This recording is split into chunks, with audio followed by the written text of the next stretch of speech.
السلام علیکہ یا سید یا رسول اللہ، الصلاۃ والسلام علیکہ یا سید یا حبیب اللہ، الصلاۃ والسلام علیکہ یا رحمت للعالمین وعلی آلک واصحابک یا خاتم النبیین۔ یوں تو اللہ کے فضل سے سال ہر سال ہی پیارے نبی صلی اللہ علیہ وسلم کا میلاد ہوتا ہے، ذکر کی محفلیں جاری رہتی ہیں، مگر اس مہینے کے اندر ربیع الاول کے ایک تخصیص کے ساتھ حضور اکرم صلی اللہ علیہ وسلم کی محبت کا اظہار کیا جاتا ہے۔ کوئی گھروں کو سجاتا ہے، کوئی گلیوں کو سجاتا ہے، کوئی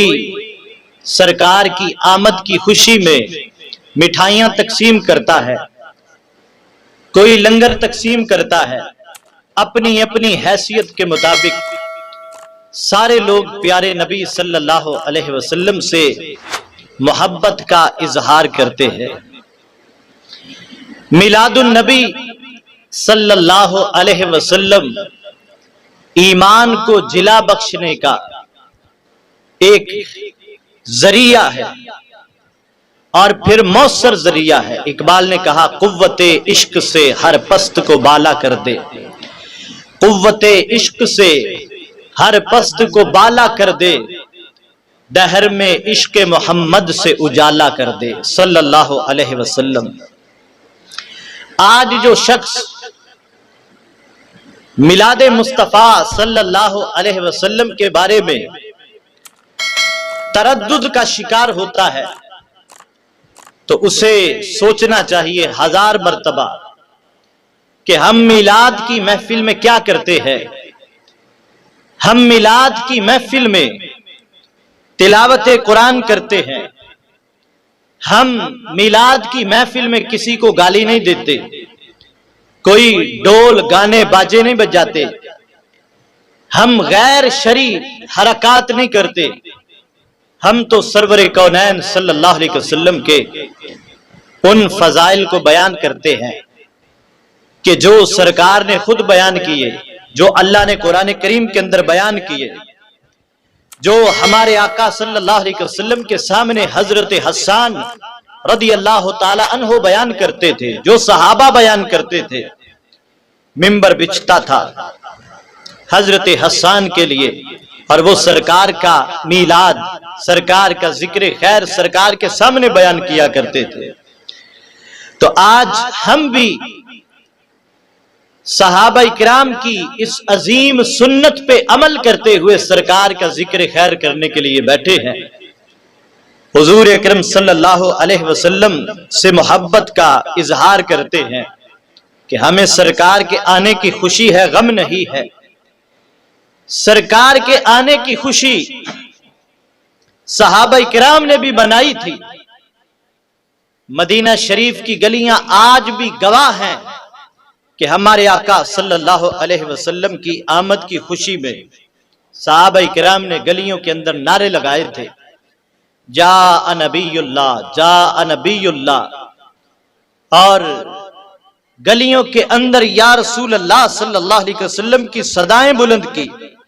کسی نے طالع البدر علینا کے نغمات حضور کی خدمت میں پیش کیے۔ تو صحابہ کرام علیہم الرضوان کی کوئی ادا میلاد سے خالی نہیں ہے، فرق صرف اتنا ہے صحابہ کرام علیہم الرضوان نے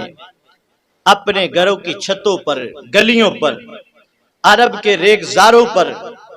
اور میدان جنگ کے اندر دہکتی ہوئی دھوپ میں اور تلواروں کے سائے میں سرکار کا میلاد منایا ہے، اور ہم غلامان مصطفیٰ صلی اللہ علیہ وسلم نے قالین بچھا کر، سٹیج سجا کر، گلیوں بازاروں کو سجا کر سرکار کا میلاد منایا ہے، اور اللہ کے فضل سے تا قیامت مناتے رہیں گے۔ ہم حضور کی محبت میں کھانے تقسیم کرتے ہیں، ہم سرکار کی محبت میں مٹھائیاں تقسیم کرتے ہیں، جبکہ صحابہ کرام نے سرکار کی محبت میں جانوں کے نذرانے پیش کیے تھے۔ حسن یوسف پہ کٹی مصر میں انگشت زنا،